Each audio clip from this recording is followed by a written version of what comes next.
Entonces, bueno, ahí ya voy a parar el video porque no tenemos mucho tiempo, pero esos dos personajes que estaba dibujando Uderzo son Asterix y Obelix, que son dos de los personajes más icónicos de la historieta franco-belga y pues hacen parte de esa historia tan importante. Vale, entonces ahora sí, empecemos con la charla.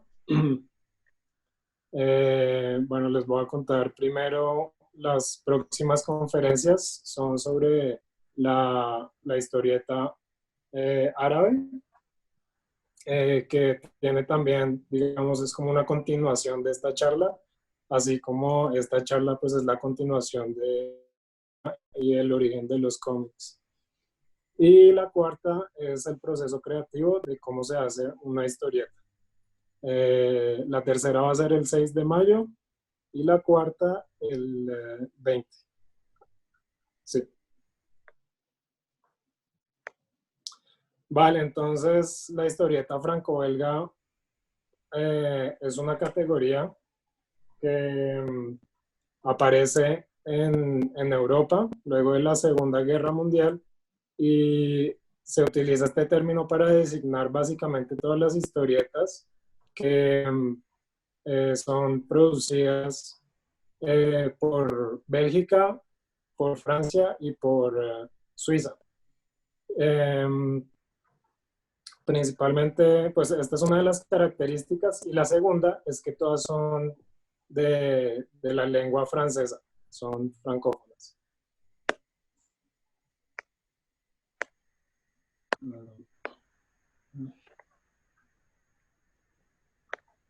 Bueno, quería darles como un pequeño vocabulario que puede ser, o sea, que está relacionado con esta charla en francés, como para hacer la conexión. Entonces tenemos revue, que es revista o publicación periódica mensual, magazine, que también es una revista, un magazine, le journal, es el periódico, el hebdomadaire, si alguien ha leído a Charlie Hebdo, es como la abreviación de hebdomadaire, que es una publicación semanal.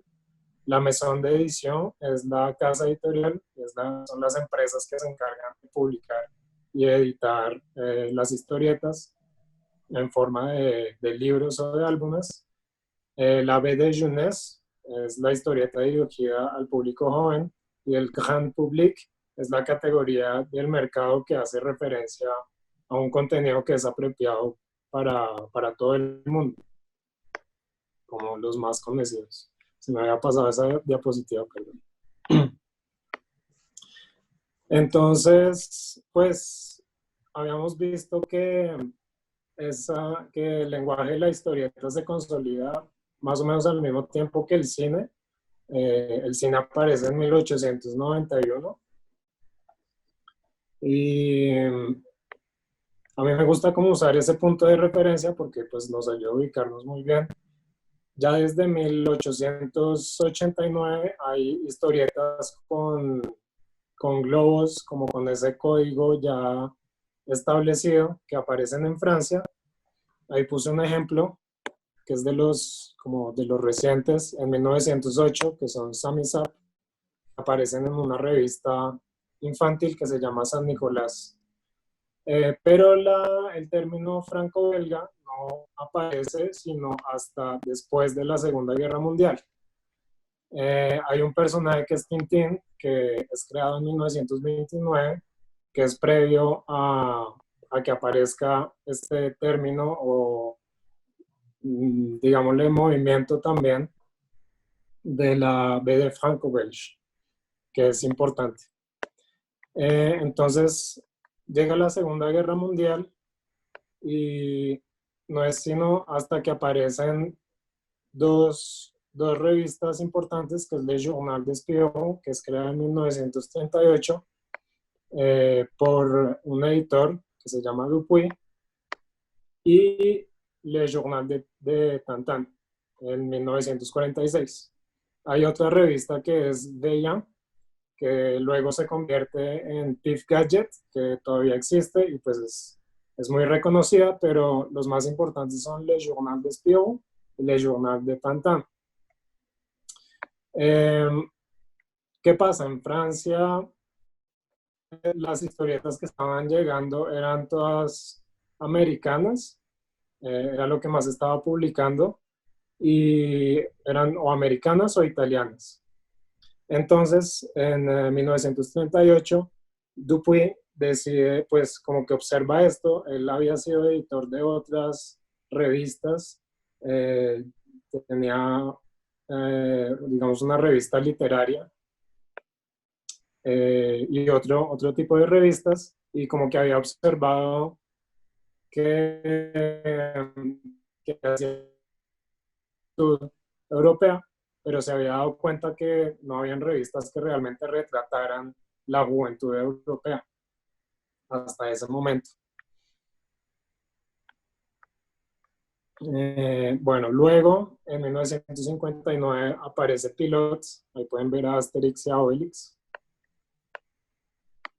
Ahorita vamos a entrar como un poquito más en detalle, pero hasta 1970 se considera la edad de oro de la historieta franco-belga. De pronto han escuchado que también en los cómics hay una edad de oro, que es con los superhéroes, va más hacia los 50, es como un poquito paralela esa historia, para tenerlo de referencia. En 1970, como que los artistas ya se desprenden un poco del mercado establecido, se empiezan a hacer cositas más experimentales y más artísticas. Aparece L'Echo de Savant y Metal Hurlant, que los vamos a ver un poquito al final. En 1978 aparece A Suivre, que básicamente está compuesta de los autores que trabajan en Metal Hurlant. Y ya en 1990 empiezan a aparecer las ediciones más independientes y muchísimo más experimentales, pero que son igual una consecuencia de todo lo que ha venido de antes y pues que no existirían sin toda esta historia. Y hacen parte también de la BD Franco-Belge. Entonces, pues tenemos las dos revistas o periódicos que inician esta explosión. La revista Le Journal de Tintin, pues es, digamos, hecho gracias al personaje de Tintín que había creado Hergé, y Le Journal des Espions, que lo crea Dupuy, y que él crea un personaje especial para la revista, que es como la mascota, que es ese botones que pueden ver ahí, que ya vamos a hablar sobre él. Y si se fijan, hay como un cierto parecido entre los dos, ¿no? Yo creo que implícitamente como que los de Spirou se guiaron un poco sobre el personaje de Tintín que era previo, pero pues la revista de Tintín aparece después de la de Spirou, entonces es como difícil decir si hay algún tipo de copia o inspiración. Estas dos revistas también representan dos escuelas de historietistas. muy diferentes. Por un lado tenemos del estilo de la revista Tintín, en línea clara, que es uno de los estilos de historieta que se han consolidado y que han salido realmente de las páginas de los cómics. Y tenemos del otro lado la línea sombría, la línea sombra, o el estilo átomo, que ya es como un poquito más difícil de definir. La línea clara consiste básicamente en imágenes que muestran de manera muy clara eh, los detalles. Entonces se pueden fijar acá, por ejemplo, en los fondos, se pueden ver todos los detalles de manera muy clara y precisa. No hay muchas sombras, no hay una representación de sombras. Los personajes también pues, son muy sencillos a comparación de los fondos. Y Hergé tenía otra premisa también, que era que a los vehículos sí se les podía poner sombras. Entonces, si se fijan acá en esta imagen de Yves Chaland, los vehículos tienen sombras, pero los personajes no, aunque tienen como una variación de línea. Y acá en esta imagen de Tintín, que me parece pues una de las más representativas, se alcanza a ver esa línea muy pulida. Esto no es hecho en computador, era hecho todo a mano. Entonces, fíjense como esa precisión. La mayoría de los artistas y de los editores vienen de Bélgica. ¿Qué está pasando en ese momento?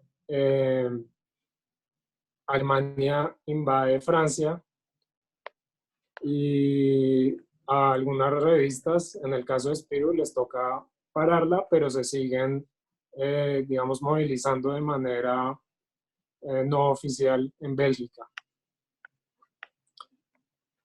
Entonces esa, digamos, es un problema que tienen estas publicaciones. Bueno, otra característica son también los globos. Si se fijan, son de manera rectangular y tienen muchos textos. En cambio, del otro lado, en la línea oscura o en el estilo átomo, que también se le conoce como la escuela de Marcelina, y digamos la línea clara se conoce como la escuela de Bruselas. Entonces en la escuela de Marcelina pues sí es como más expresiva, la línea es más expresiva, se usan muchas sombras, los globos ya no tienen esa forma rectangular que es como muy económica del espacio. Y bueno, es un poquito más libre.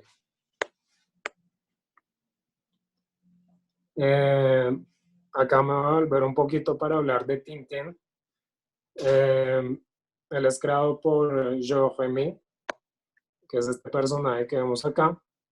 Entonces Tintín es un reportero francés que viaja por todo el mundo.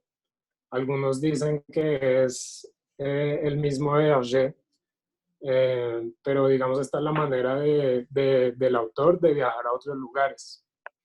Y Tintín va a ir por todas partes del mundo. Acá puse unas imágenes de otros autores para ver las similitudes y la influencia que ha tenido Tintín. Entonces, Hergé tuvo influencia de estos dos que vemos acá, que son Sigepoos, que fueron creados previamente en 1926, me parece. Acá esta publicación es de otro año, es otra cosa, pero los personajes son previos y él tuvo influencia de ellos. Entonces, fíjense en los rostros, la línea, como ese tipo de cosas. Pues Tintín ha sido controversial porque fue creado en una época y en un contexto y en una sociedad que era pues colonialista. Entonces la controversia ha sido más que todo en este álbum, que es Tintín en el Congo. Acá hay unas imágenes de las primeras ediciones y si se fijan en esta viñeta, acá Tintín les está explicando a los congoleses que les dice: Mes chers amis, je vais vous parler aujourd'hui de votre patrie, la Belgique. Entonces les dice: mis queridos amigos, les voy a hablar hoy sobre su patria, Bélgica. Entonces ahí es como que muy claro como la mentalidad que había, porque el Congo pues era colonia de Bélgica, pero pues como que ya mandar como a los europeos a enseñarles de dónde vienen los cuestión muy de la época. Acá hay una reedición donde ya Tintín pues les está explicando otra cosa, les está enseñando cuánto es 2 más 2. Y bueno, digamos que un estudioso de Tintín y de Hergé, que es Benoit Peters, ahí les pongo el link en pantalla unos momenticos, él dice que Hergé tuvo una evolución donde se fue saliendo de, o sea, como dando cuenta de esa mentalidad que había y, y logró de alguna manera irla sobrepasando a menudo que iba avanzando en los álbumes de Tintín. Y bueno, eso sí ya es como a cada uno de pensar si tiene razón o no, pero está interesante como para verlo desde un punto de vista crítico.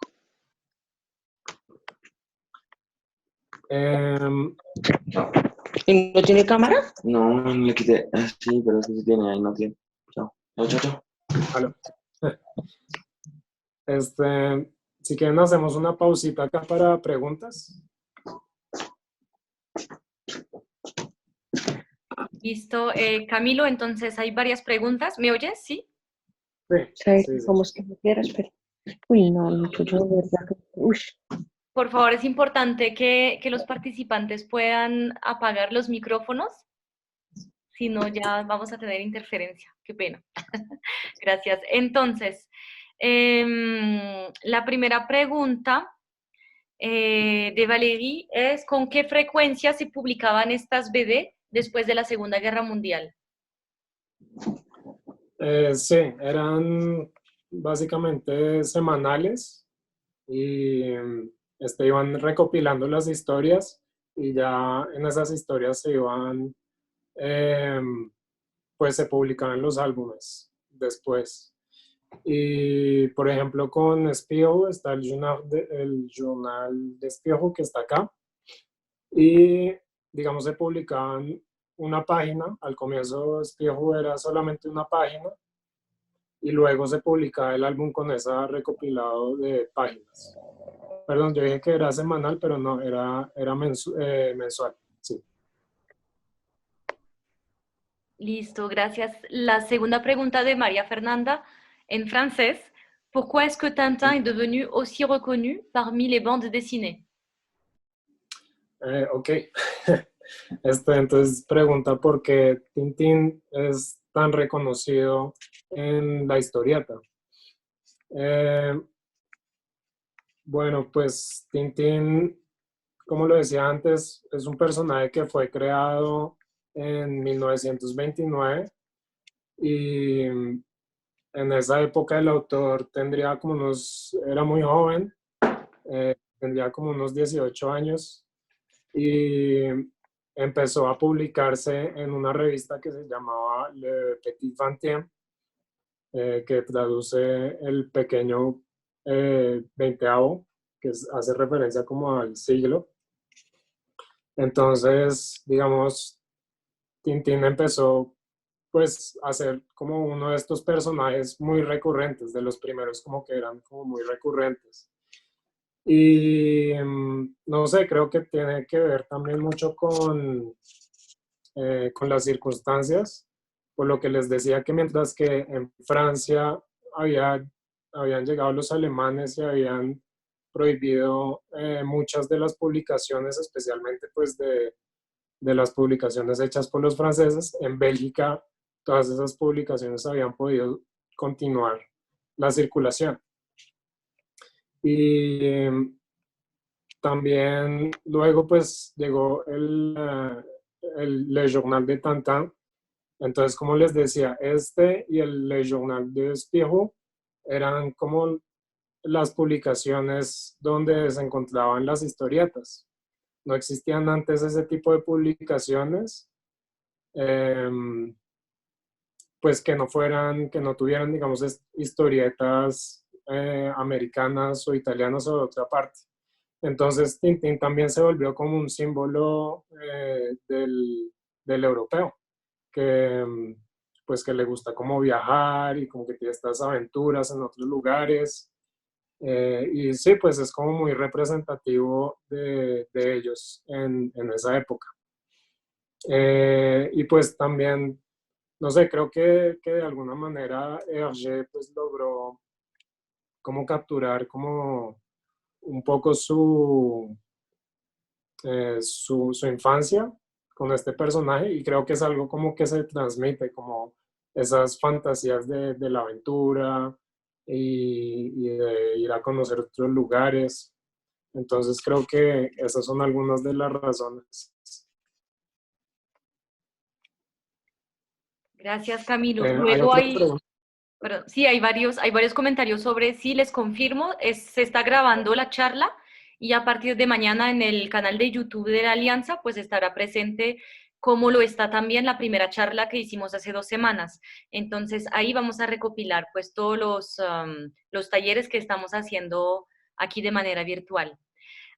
Una nueva pregunta es que si la BD franco-belga es solamente un estilo o si también está relacionado con el origen del autor. Es decir, si hay autores de BD franco-belga que no sean ni franceses ni belgas. Sí, yo creo que hoy en día, pues, este término, cuando surgió, hacía más que todo referencia a las historietas que eran publicadas en Francia y en Bélgica y que estaban en francés y que también eran, o sea, no necesariamente eran de autores franceses, porque también se hacían publicaciones de historietas americanas en estas revistas, pero principalmente sí se hacía en un comienzo referencia a estos autores. Pero hoy en día creo que el término abarca, creo que es más como un término de mercado y abarca una gama de autores mucho más grande que pueden ser pues de cualquier lugar de origen. Y siempre y cuando como que esté la publicación hecha en francés. Es interesante la pregunta porque, digamos, todas las historietas del Medio Oriente, pues la mayoría son publicadas en francés por la influencia que han tenido.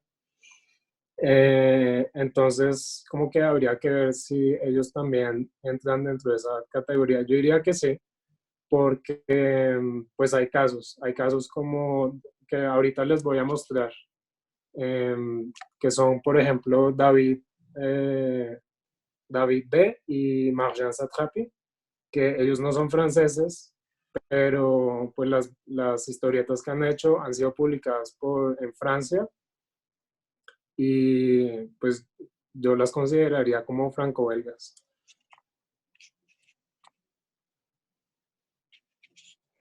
Listo, y luego tenemos otras 2 preguntas antes de pasar a la segunda parte. La primera es si Vale. Hergé publicó algo además de Tintín o si solamente tiene este personaje como reconocido. Sí, él publicó únicamente a Tintín. Lo que pasa es que él empezó a hacer Tintín desde muy joven. Creo que como desde que tenía como 14 años. Y, y no sé, o sea, como que logró un éxito muy rápido y entonces decidió seguir solamente con este personaje. Él luego pues obviamente o sea, fue un actor muy importante cuando se creó Le Journal de Tintin en 1946, y tenía su equipo de dibujantes y de asistentes que también le ayudaban. O sea, Tintín para él era una empresa gigante que le consumía pues todo el tiempo.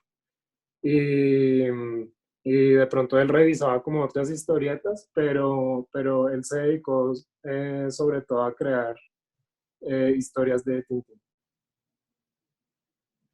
Listo, y pasamos a la última pregunta antes de pasar a la segunda sección. Hay más preguntas, pero pues las pasaremos para después.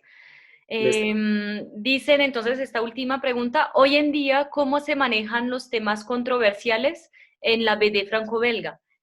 ¿Tiene algún tipo de censura? Eh, pues la censura que hay hoy en día vendría de la parte del editor. En esa época, como les decía, se habían creado censuras por parte del gobierno alemán cuando invadieron Francia. Entonces creo que era como otro tipo de cosas. Este, pues yo creo que son más que todo hoy en día los medios los que se encargan como de señalar y decir como, bueno, este dijo algo malo, este dijo otra cosa. Eh, en el 2016 pues fue muy controversial lo que pasó con Charlie Hebdo, que fue el objetivo del ataque terrorista que hubo en Francia. Entonces no sé si eso pues sería como interesante como considerarlo como una especie de censura hacia ese periódico de parte pues, del grupo terrorista o lo que fuera. Eh, pero yo creo que se ha ampliado mucho como ese horizonte por los temas que se empezaron a tratar después, como a comienzos de los 70s, que son como mucho más abiertos y también le dieron un campo de acción a los artistas mucho más grande y les permitió pues también expresar otras ideas y opiniones que ellos tenían. Pero principalmente ahorita la censura viene es de parte de los editores y el gobierno pues no se mete mucho por la libertad de expresión. Entonces, listo. Esas son, bueno, ¿seguimos? Sí, Sigamos. seguimos. Listo, muchas gracias. Listo.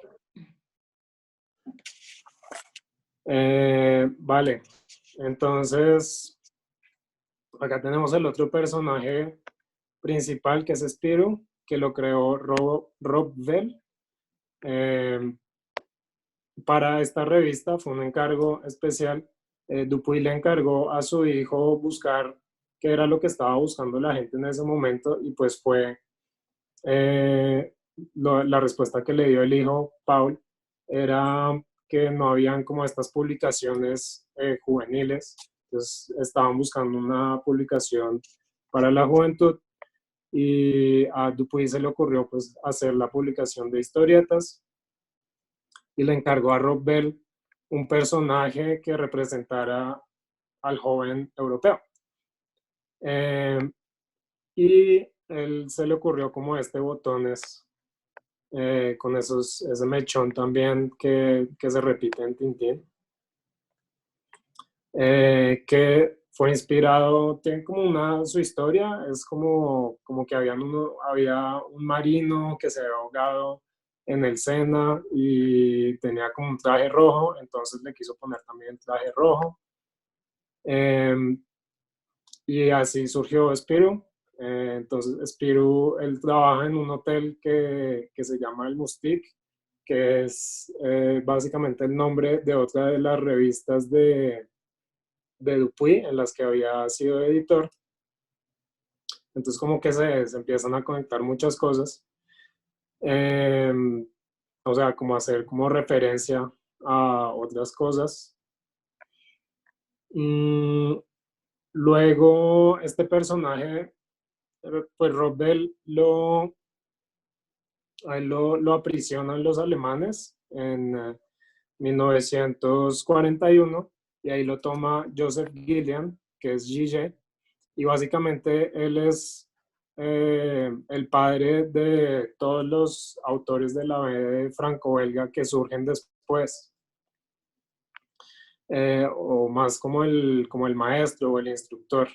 Entonces él toma a Spiro y entrena a muchos dibujantes, entre ellos André Franquin, que luego lo va a tomar al personaje y a continuar dibujando. Em, Otro dato chévere de Spirou es que él es uno de los pocos personajes que pertenecen a un editor y no pertenecen al autor. Robert Bell le vendió los derechos a Dupuy cuando fue encarcelado por los alemanes. Entonces es como un dato interesante. Gigé, él entrenó muchísimos autores, entre ellos está Uderzo, que es el que les mostré al comienzo. Ahí están, Uderzo es el de la derecha y Goscinny es el guionista. Y pues, son los creadores de Asterix y Obelix, que son, para los que no los conozcan, son dos galos en la época de la invasión romana y hacen parte de una pequeña aldea que son los únicos sobrevivientes o opositores del Imperio Romano. Esta historieta pues tiene como un trasfondo político. Goscinny, él era reportero, entonces pues utilizó todo ese bagaje para crear personajes, para hacer como unas críticas, pero que no eran muy directas. Y al mismo tiempo pues creó también esta historia de esta aldea de las Galicia. Era pues muy entretenida, muy divertida, con unos personajes muy simpáticos, muy carismáticos y pues de los cuales, no sé, o sea, Francia se identificó mucho con ellos y realmente allá los aman, les gusta mucho. Y creo que también en otras partes del mundo se reconocen. Chao, chao, chao.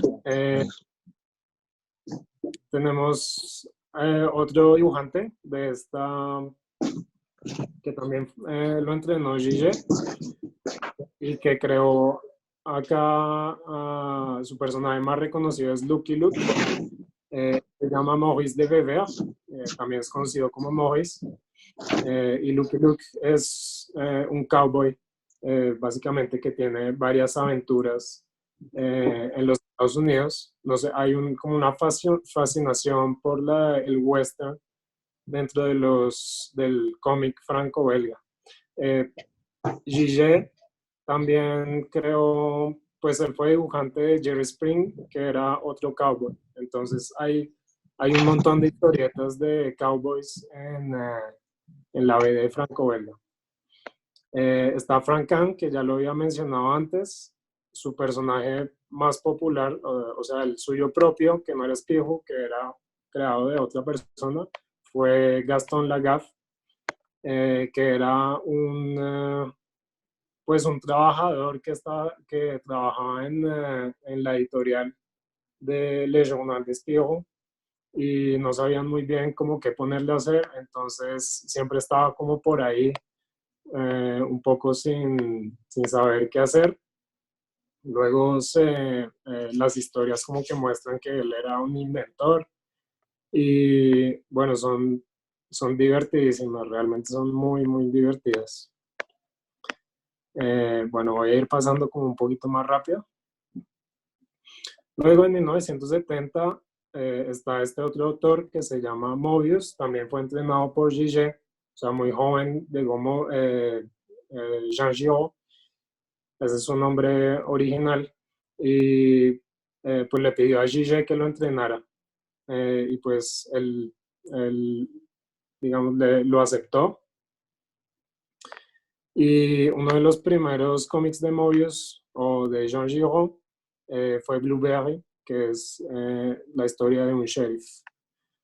Luego, él se encuentra con Alejandro Jodorowsky, que es un artista y un psicólogo de Chile y que había ido a Francia a estudiar mímica. Y pues bueno, Alejandro él era es muy místico y estaba con ese tema de la psicodelia y consumía drogas, psicotrópicos, y digamos lo introdujo a Jean Giraud a ese tipo de cosas, como para abrirle un poco la cabeza, y a partir de ahí se creó este autor o este seudónimo que es Mobius. Este es un afiche hecho por él de una película de Jodorowsky.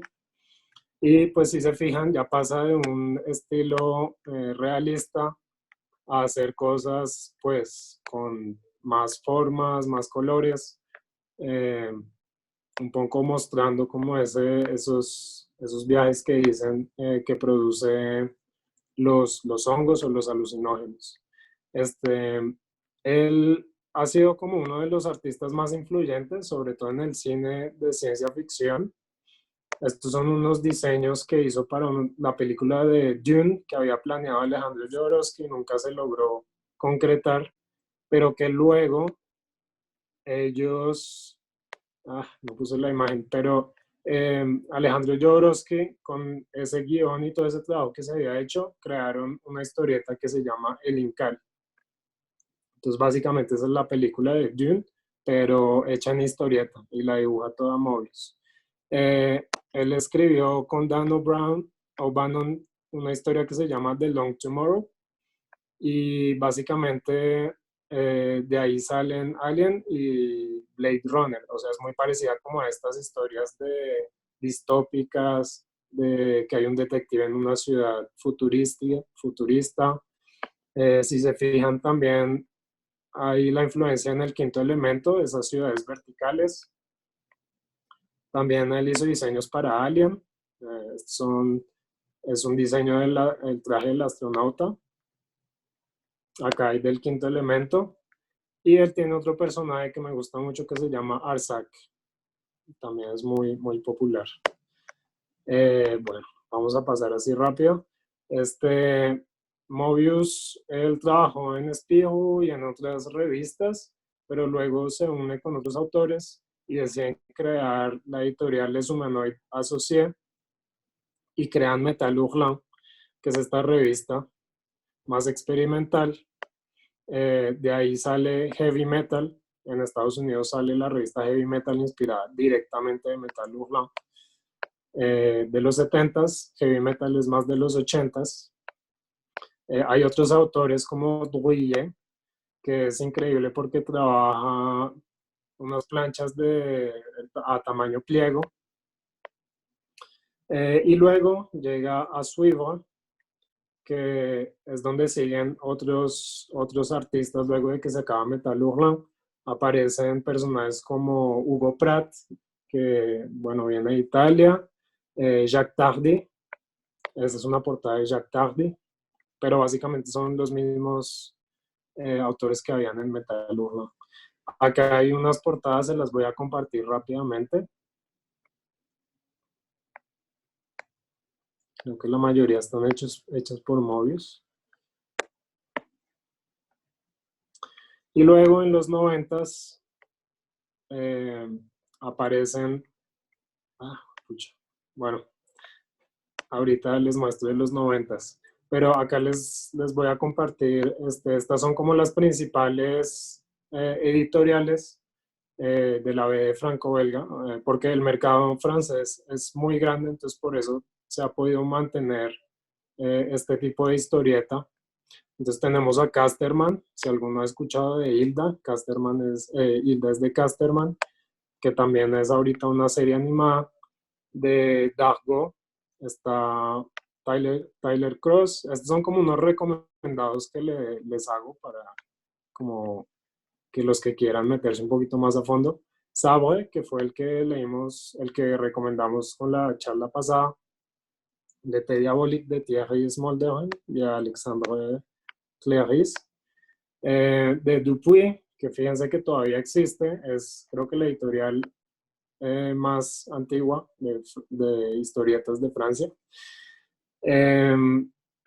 Esta está en Culture Tech, Le Journal d'un Ingénieur, de Émile Bravo. Entonces Spirou, digamos, siguiendo esa idea de que varios autores la tomaran, pues se la dan a diferentes personas y les hacen tratamientos diferentes. Esta es muy interesante porque habla mucho sobre esa época de los nazis y del comunismo en Francia. Entonces, muy recomendada. Y tenemos Le Lombard, que publica cosas como Topdel, que es más de ciencia ficción. Esas son las editoriales grandes. Estas son las medianas que, digamos, le dan más campo a los artistas, a la voz de autor. Entonces está Edición Delcourt, acá puse este ejemplo que se llama Géant. Está Soleil con la colección Metamorphose, que es precisamente la colección donde les permiten a los autores hacer sus propuestas de proyectos. Y pues este ejemplo que es Le Carnet de Service, que ganó un premio de Angulema, de juventud. Y está Glénat, y puse este ejemplo que es Le Bleu un couleur chaude, de Julie Marot. Y luego, digamos que, no sé si en el nivel más bajo, pero con la producción como más reservada, están los editores independientes, están que, o sea, no tienen comparación con otras partes del mundo, son editores también muy grandes. Está Aquileos, la asociación es muy importante porque ellos proponen una nueva forma de historieta que está como más ligada a la literatura también. Entonces acá puse varios ejemplos. Hay autores importantes como Lewis Trondheim, que hacen parte de los fundadores. Está David B., con la ascensión de Douaumont. Y pues el éxito más grande de ellos, yo creo que fue Persepolis de Marjane Satrapi, de la cual hablaremos en otra charla. Seguramente en la próxima ella estará incluida. Se me olvidó el nombre de este autor, Jean Menou. Bueno, ahorita me acuerdo. Pero bueno, él firma así, Menou. Jean-Christophe Menou, eso.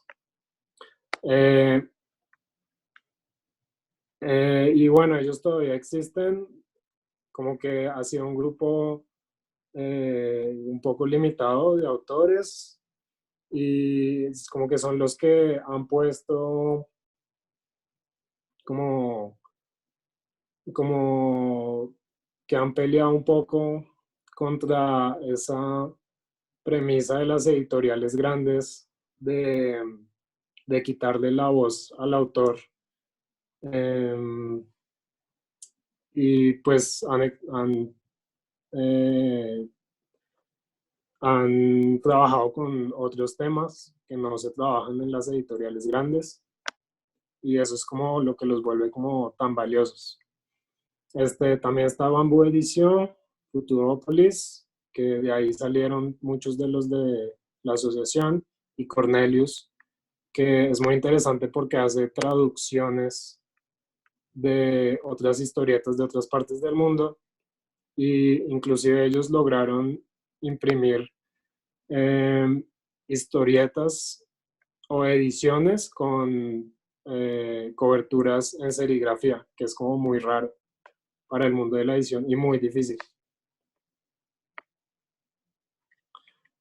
Sí, y básicamente, bueno, vale, se me olvidaba esta parte, como ya para cerrar, digamos, ese trecho que va desde los años 40 hasta los 90, entonces la asociación son los que cierran ese ciclo.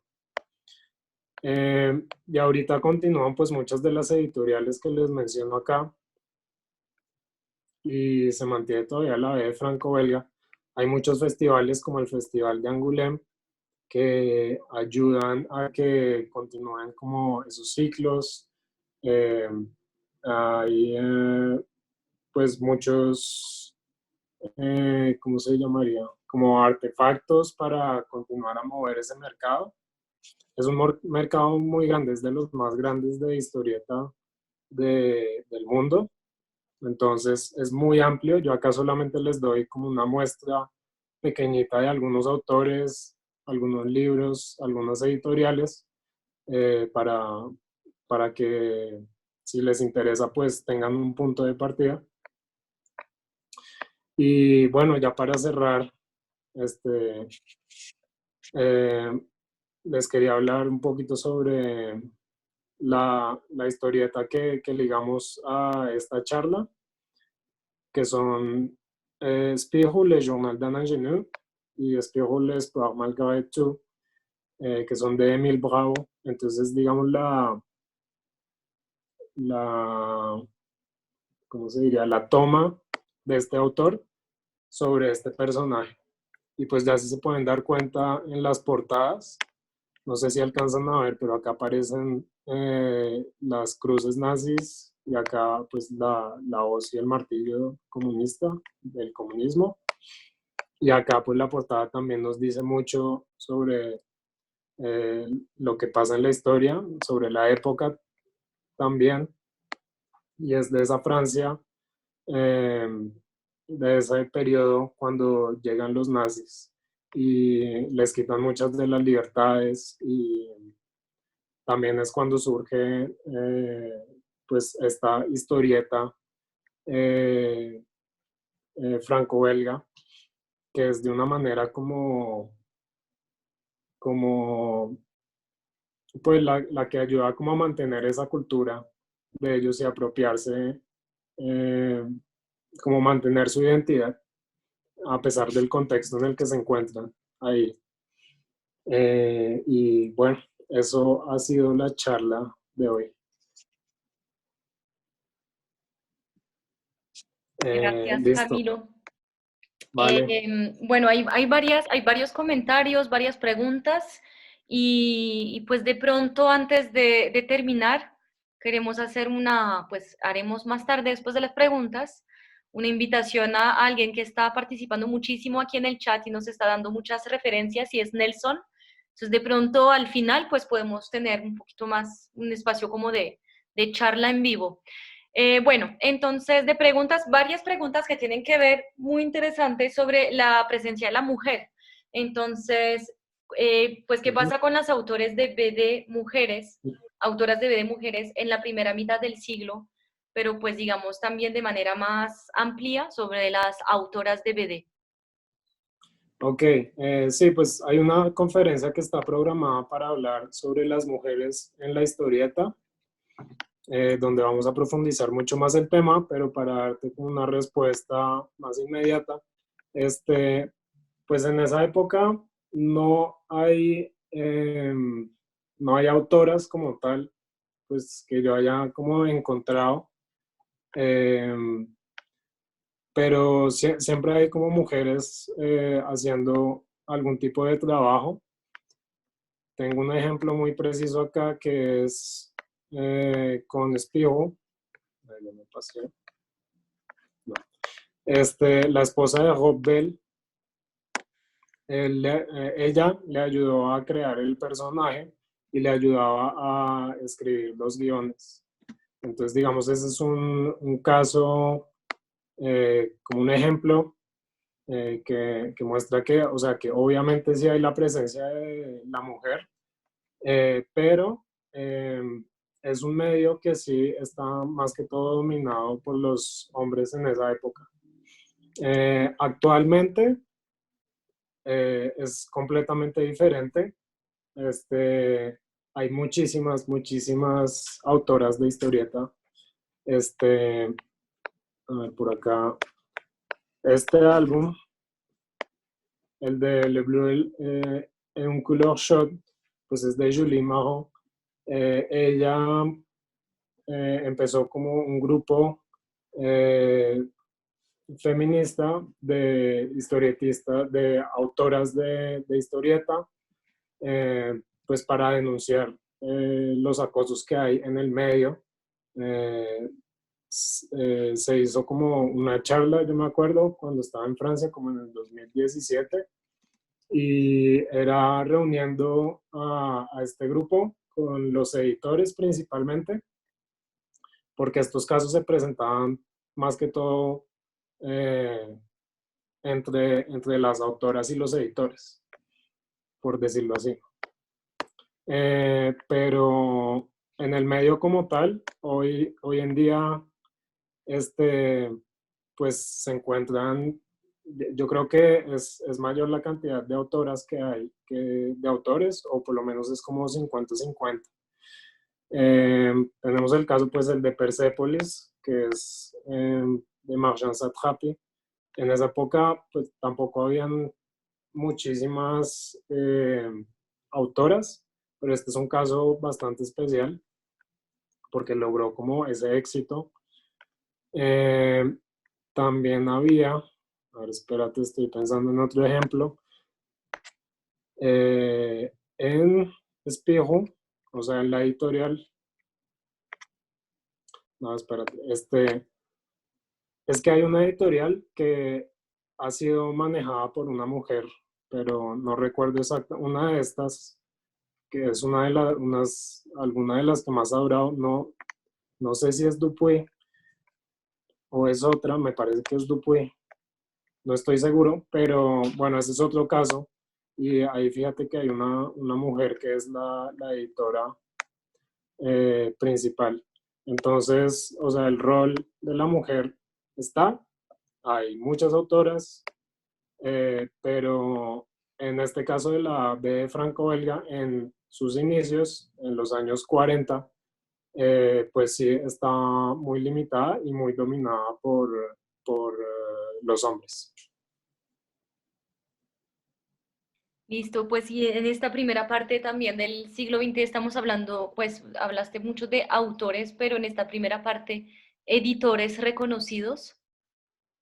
Sí, está Dupuy, que es el que crea Le Journal d'Espirou. A ver, pues Hergé no fue necesariamente editor, pero fue más como director del Le Journal de Tintin. Está Jean-Christophe Menut de la asociación. Ah, pero tú dices de la primera mitad del siglo Sí, XX. sí, como del inicio. Ah, ok. Es que los nombres se me escapan ahorita. A ver, déjame pensar un segundo. Pues es que hay muchas revistas. Creo que el más reconocido es Dupuy porque él trabajó en varias revistas. Hizo lo que les decía, una revista de literatura para mujeres. Fue editor de eso, fue de Mosquito, perdón. Y muchas otras. Se me escapan los nombres, la verdad. Pero, digamos, está San Nicolás, si buscas el editor de San Nicolás. Ese es el único que se me viene en la cabeza, así como el más reconocido. Listo. Aquí pues viendo como las preguntas que son varias. Cuando hablaste de las revistas Metal Hurlant y Heavy Metal, Ujú. por qué son estos considerados trabajos de culto? ¿Es por la editorial precisamente que es más experimental? Sí, o sea, estos son los artistas que han de trabajar fijo y tan. Y ese tipo de revistas con Pilot y como estos personajes que ya habían estado como establecidos. Entonces, lo que hacían los editores era pues entregarle el personaje a un autor y el autor se tenía que ceñir ya a cómo era el personaje, a las historias que se contaban, a cómo hablaba el personaje, por ejemplo, no solamente en el caso de los dibujantes, sino de los guionistas. Entonces Metalurgian pues fue ¿cómo se dice? Eh, sí, o sea, surgió de la necesidad de sus autores de contar otras historias y de expresar otras cosas. Entonces rompió mucho con el paradigma que había en ese momento. Eh, y, y pues obviamente ya como la influencia que tuvieron autores como Moebius en el cine y en las películas. Es que fue revolucionario como no solamente en la historieta, sino más que todo en la estética de las imágenes que determinan pues la cultura visual de esa época y de hoy en día, ¿no? Todas estas películas de Alien y Blade Runner. Y pues la influencia también que tuvieron en Estados Unidos, o sea, heavy metal claramente sale de Metal Hurlant. Eh, esta historieta la hizo Mobius, la escribió Stan Lee para Marvel Comics como un superhéroe que se llama Silver Surfer. Y en ese momento, pues, hay una anécdota que cuenta Mobius que dice que todos los artistas, o no, no es el que la cuenta, sino un artista norteamericano, que dice que en ese momento todos los artistas norteamericanos pensaron que las cosas iban a cambiar un montón, porque llegaba un artista de Europa que era muy reconocido, como que pensaban que les iba a enseñar como cosas nuevas, diferentes, que iba a cambiar mucho el panorama de los cómics, que al final como que no pasó lo que esperaban, pero esa era la expectativa que ellos tenían.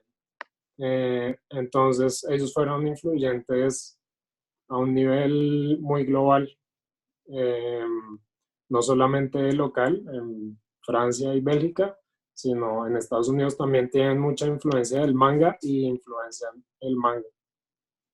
Entonces creo que por eso se volvieron de culto y también había como una retroalimentación, o sea, las historietas generaban películas y las películas volvían a las historietas. Entonces, pues por ese lado, y los 70 era una época donde se buscaba algo diferente, como que había una revolución, se querían decir otras cosas. Entonces yo creo que históricamente pues la revista es muy representativa de eso y pues creo que es por eso que son de culto.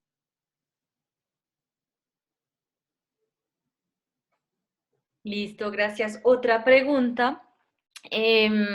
Si hay algo que recomiendes de Jacques Tardy, es una pregunta de Nelson que dice que solo ha visto que hizo las versiones ilustradas de los libros de Celina, pero si hay algo que tú puedas recomendar de Tardy. Sí, él escribió una historieta sobre la guerra, no recuerdo el nombre, déjame ver si lo encuentro rápido acá. A ver. Sí, se llama Le Dernier Assaut, el último asalto, que creo que sí, es una historia sobre su abuelo. Es un poquito biográfica de su abuelo, me parece, o de algún familiar. Y es muy buena porque ya se sale de los libros, de los cuentos de Céline y de ese tipo de adaptaciones. Esta de Isimen también es muy buena, los dibujos son increíbles. Entonces les recomiendo esas dos. Listo. Y pues a ver, perdón, yo creo que había una pregunta sobre ¿qué referentes tenían las historietas de western? Las películas de western de Estados Unidos, esos eran los referentes. Sí, porque es raro, porque con el western es una de las dos cosas culturalmente que son originarias de Estados Unidos, es el western y el jazz. Pero aparece el western y luego aparecen cosas como el spaghetti western, por ejemplo, que es el western pero hecho en Italia y es mucho mejor que el western de Estados Unidos. Y creo que hay como una fascinación en Francia y en Italia, no sé si en Europa en general, había, había una fascinación por el western. Y pues viene precisamente de esas películas. Creo que no sé, tal vez porque era como un lugar salvaje, como un lugar que no, sí, como que podían explorar mucho con la imaginación, yo creo. Entonces, sí, viene más que todo de ahí. Como les decía, Gigi, pues hizo un personaje que se llamaba Jerry Spring. Creo que ese fue uno de los primeros Cowboys, pero eso ya era como, acá está, ya eran como los 40 y el western de Estados Unidos creo que sí es como entre los 20 y los 30 con, es que se me olvidan los nombres de todos estos actores. Sí, o sea, no es Clint Eastwood. Clint Eastwood es mucho después. Eh, pero sí, son los western americanos, ese origen.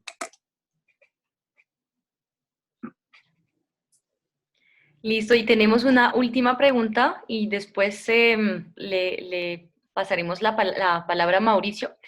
Echo de Listo. Savan parece el origen del cómic Tommy y Dale de los Simpsons. Es una pregunta, ¿qué te parece a ti?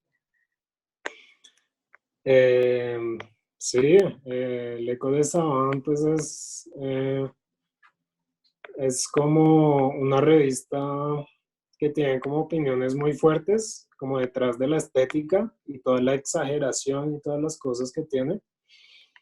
Pero viene claramente pues como de esto que ya venían haciendo los de L'École Marceline, sobre todo Frank Kahn, como ese humor como bien agrio, y sí, es bien exagerado.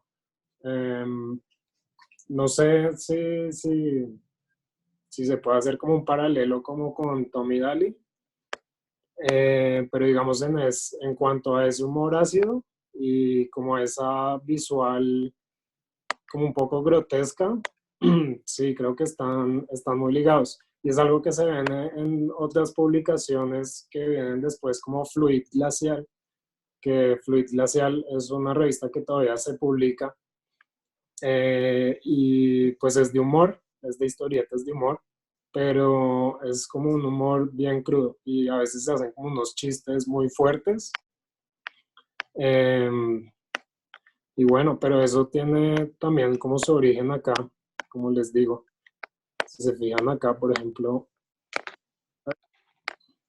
aquí como estos colores de Gastón, como esas líneas, como todo muy suelto, pero a la vez como que no ponen muchos detalles en el fondo. Creo que de ahí empieza a surgir un poco lo que es L'Écho de Saban. Sí, eso es. Listo, pues bueno, si esa es la última pregunta, pues muchas gracias. Nos vemos la próxima charla, que es sobre la banda dessinée Ahab, y que va a ser el 6 de mayo. Listo, y ahora pues paso la palabra a Mauricio y luego podemos abrir micrófono para intercambiar ahí con los participantes. Entonces, pues Mauricio. Listo. Listo. Bueno, yo quería comentarles un poquito sobre Culture Tech. No sé si se dieron cuenta que cambié en la charla. Hablo de que estos libros están en Culture Tech. Entonces, ya les comparto la pantalla. Entonces, bueno, Culture Tech es un portal, es una biblioteca digital que fue creada por el Institut Français de París y está disponible para todos los países en donde hay una alianza francesa o un instituto francés. En Colombia fue lanzado en 2014.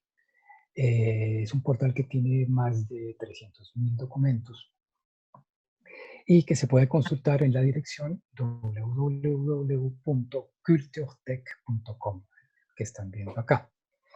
Normalmente este portal exige una cuenta que se puede obtener siendo estudiante de la Alianza Francesa, pero también ofrece un sistema de una inscripción de prueba por 15 días que se hace muy sencillamente haciendo clic aquí en la parte superior derecha en Se Conecte. Si uno ya tiene una cuenta, la escribe acá, pero si no, así clica acá en s'inscrire, inscribirse. Ahí llegamos a un formulario. Se completa este formulario y se le dice inscribirse, s'inscrire. Entonces, el sistema da siempre un periodo de prueba de 15 días abierto con todos los documentos, como si uno tuviera una inscripción de un año, que es la que tienen los estudiantes de la Alianza. Sé que entre ustedes, los participantes, hay varios estudiantes de la Alianza, entonces si alguno no tiene su cuenta, pueden escribirnos un correo al email Bogotá, mediatecas.bogotá@alianzafrancesa.org.com. Bueno, cuando uno está conectado, Perdón, podemos ver que Mauricio, ¿lo sí, puedes repetir para poder? Yo fui estudiante de la Alianza, pero ya no. sí, mediatecas.bogotá @alianzafrancesa.org.com. Gracias. Listo. Entonces, bueno, el portal acá arriba tiene un buscador que permite buscar en toda la base o en cualquiera de estas secciones que ustedes encuentran acá. Acá abajo hay unas pestañas: leer, escuchar, ver, aprender y jeunesse. De manera concreta, con las bandes dessinées, entramos en la pestaña leer y acá a la derecha tenemos toda la colección. En este momento tenemos 300 bandes dessinées. Sin embargo, estamos ya tramitando una suscripción de 300 bandes dessinées adicionales a través de un convenio que tenemos con el Liceo Francés Louis Pasteur de Bogotá. Entonces, en muy poco tiempo tendremos 600 bandes dessinées en esta colección.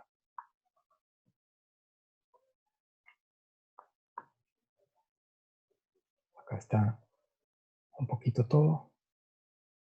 Cada una de las coleccioncitas que están acá tiene un botón para desplazarse y un botón para ver todo. El ciclo que iniciamos con Camilo de Parlons BD está asociado también a una selección de libros que se encuentran en CultureTech. Entramos a la pestaña leer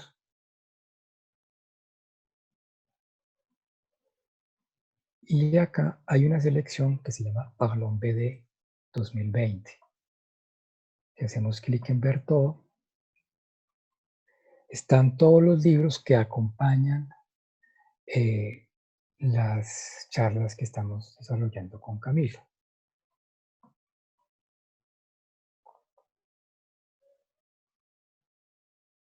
Entonces, para la charla de hoy, pues es muy importante este libro, Le Journal d'Alain Genet. También este. En la charla pasada estuvimos trabajando cosas sobre Ariol y sobre Sartre. Y acá también están libros que tendrán que ver con la charla del miércoles de hoy en 15.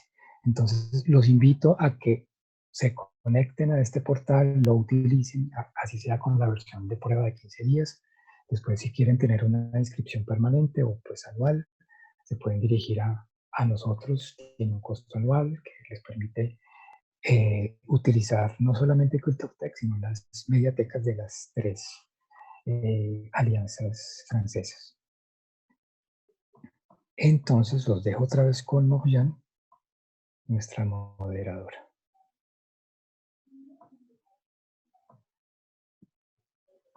Pues yo creo que conmigo ya, ya terminamos con las preguntas.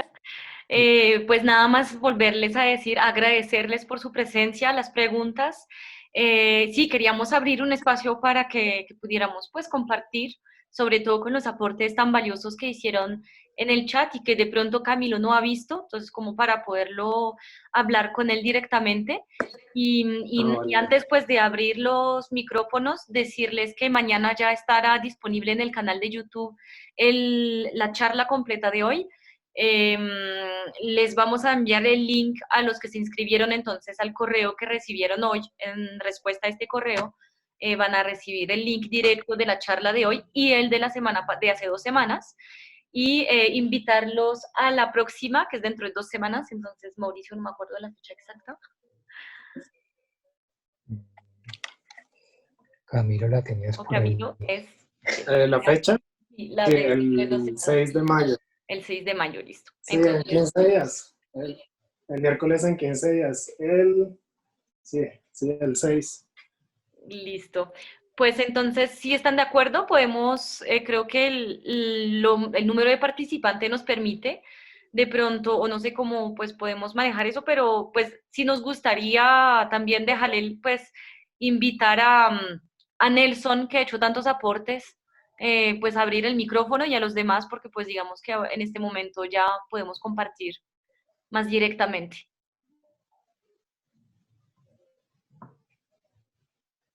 Vale, sí, pues yo tengo un compromiso. No, bueno. Pero bueno, sí, 5 o 10 minuticos.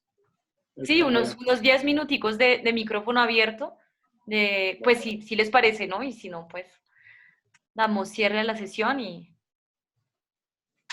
¿alguna participación?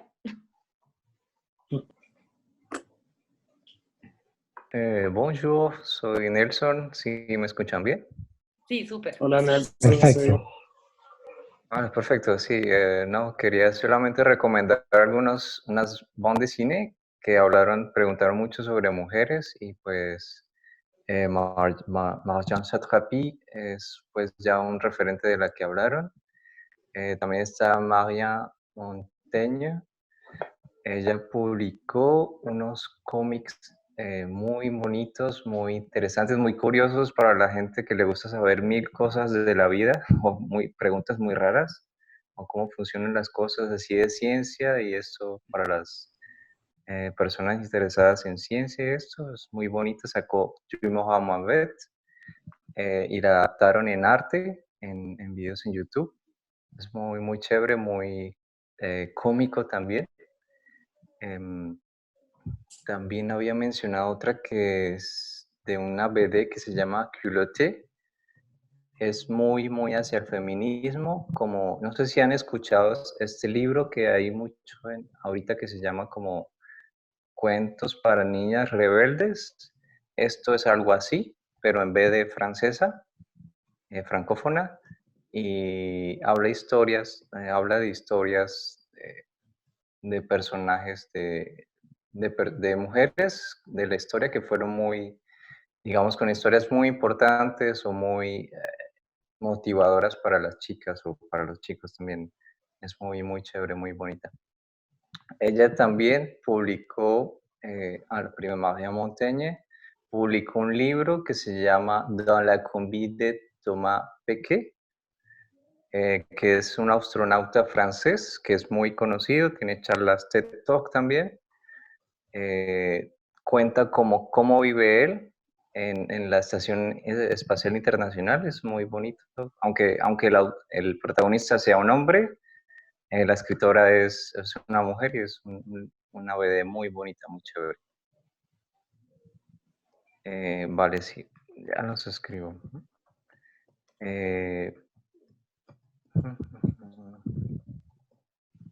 Sí, no sé, y pues muchas gracias por la charla. Yo la verdad no conozco mucho de banda de cine clásica, así que ya tengo anotadas unas cuantas referencias y eso, no sabría qué más mencionar.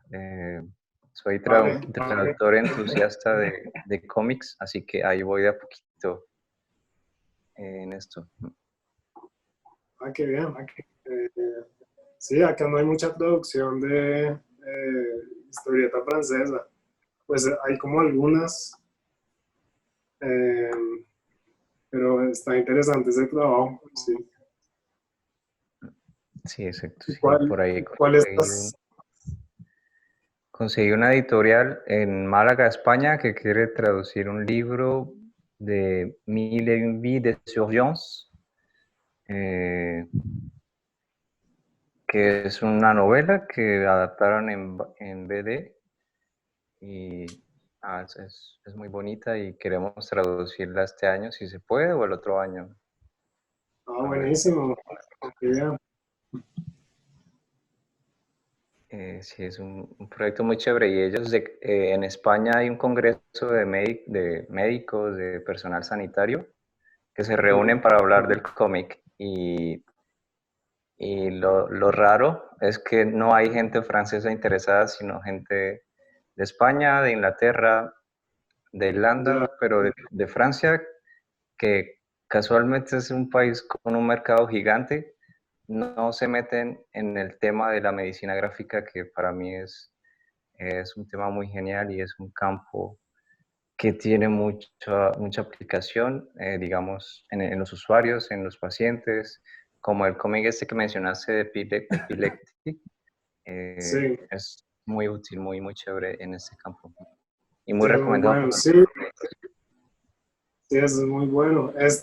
Sí, es interesante que digas eso, porque pues yo pienso que siendo el mercado tan grande, hay muy pocas editoriales en Francia de las grandes que hacen como traducciones, pero sobre todo, o sea, las que hay están más interesadas como en historietas que han funcionado en otros mercados muy grandes, como pues el estadounidense y el japonés. Entonces es muy difícil como que tomen esos libros, proyectos. sí, por ese lado. Mm. Vale. Vale. Pues muchas gracias, Nelson, por tu intervención. Muchísimas Vale. gracias. A ver, plaisir. Bueno, hola, buenas tardes. Buenas ¿Escuchan? tardes. Sí, Escúchenme bien. Bueno, mi nombre es Camilo, el otro Camilo que está por ahí. hola. ¿Qué tal, Camilo? No, pues agradecerle a Camilo estas conferencias que nos está brindando. Y bueno, no, yo quisiera hacer ahí como una anotación sobre el western, que me parece que el western es muy importante en la BD europea. A nosotros, en la BD europea, digamos que es particular, pero no es raro que llegue el western porque Sergio Leone introdujo con el spaghetti western, como tú lo decías, esta, esta narrativa en el western. Y, y pues bueno, tampoco es raro porque la mayoría de western italianos y norteamericanos se grabaron en Almería, que era una región española. Entonces pues de allí van a ver todos estos historietistas, igual que los americanos. Y bueno, y pues también está el western americano con John Ford, que es un poco diferente al de Sergio Leone, pero digamos que aún hoy en día el western se sigue viendo en las historietas. Hugo Pratt también lo tiene por ahí una serie de western. eh, También ha incursionado en eso, incluso Quentin Tarantino con Django, que también hizo la adaptación y que también está en francés.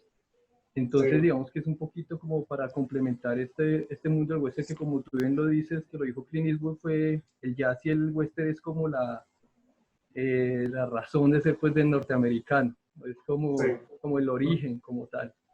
Entonces es muy importante también acercarse un poco a este tipo de BD diferente, muy particular en los europeos.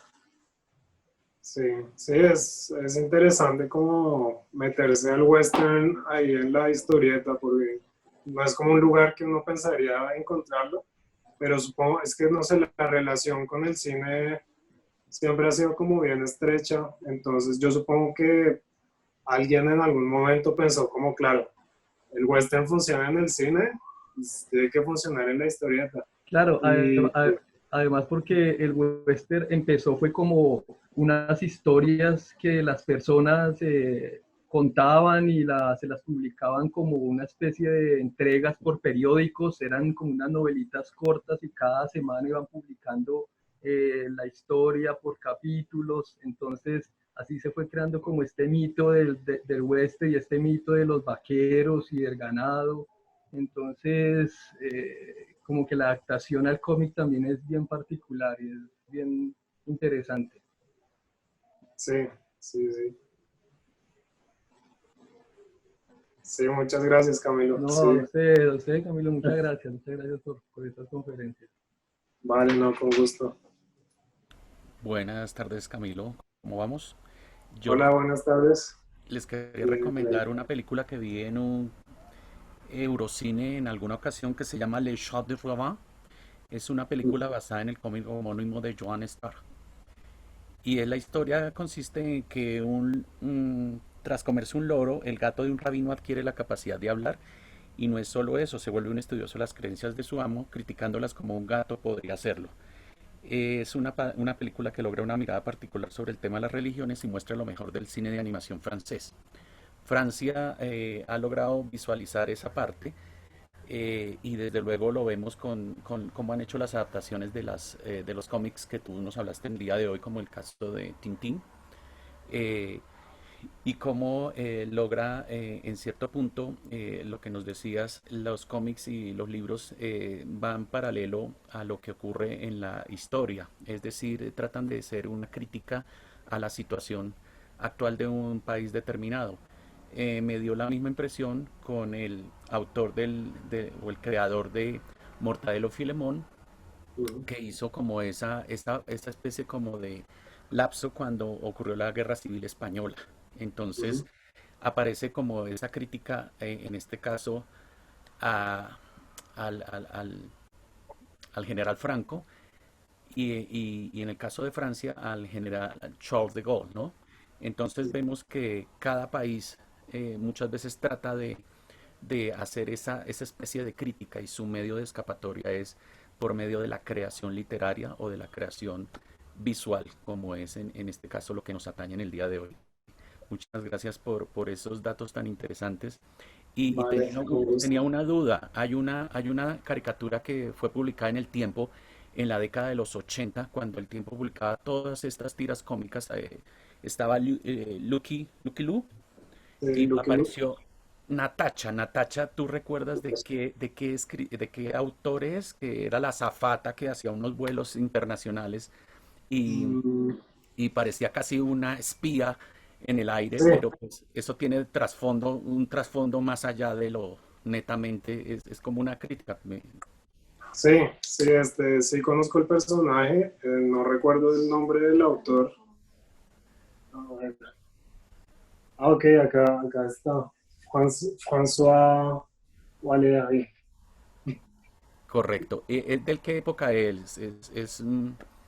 también similar de los autores que nos mencionaste en el día de hoy, contemporáneo a ellos, o que más o menos? Sí, sí, es un poquito más reciente, es como más de los 80s, me parece.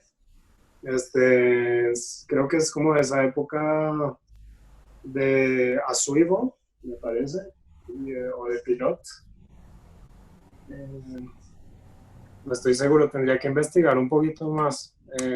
Vale, Pero sí, gracias por ese dato.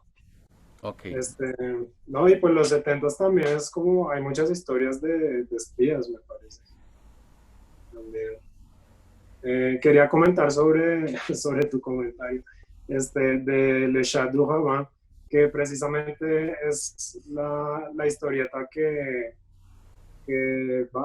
estamos recomendando en la próxima charla, como para adelantarles un poquito. Está ahí en Culturtech, si la quieren leer. Es una historieta, también es una película. Son varios tomos en historieta, entonces la película no abarca toda la historia del gato, sino un pedacito. Sí, es súper interesante y sí, hay una relación entre la historieta y los dibujos animados muy estrecha, sobre todo en Francia, que también tiene una producción de dibujos animados muy grande. Pues es como esos, no sé, como esos mercados o culturas visuales tal vez que son como así súper gigantes, pues, o sea, el cine viene básicamente de allá, con los hermanos Lumière. Entonces, como que no es de sorprenderse que hayan siempre como esas relaciones e intercambios entre el cine o los dibujos animados y la historieta. Y hay muchos dibujos animados que están basados en historietas, que es como un poco raro, es algo que no se ve en Estados Unidos mucho. Hay, digamos, más películas que se basan en historietas, sobre todo ahorita, pero es algo que sí pasa mucho en Japón y es como un modelo de producción que es primero como establecer un público a través del manga, de los cómics japoneses, y luego de que se ha hecho eso, como establecido el nicho, se hace la producción de los dibujos animados, porque pues una producción de dibujos animados es bastante costosa, bastante dispendiosa, entonces como que ellos, los japoneses, intentan como asegurar un poco el público antes de meterse a producir el dibujo animado. Pero en Francia las producciones son mucho más chiquitas, porque el público de los dibujos animados no siempre es como el mismo de las historietas. Eh, y lo que se quiere contar siempre tiene como su marca del autor, como que prima la voz del autor. Entonces es como un poquito más raro, pero sí hay como estas películas muy interesantes que se han creado a partir de las historietas. Eso quería decirles.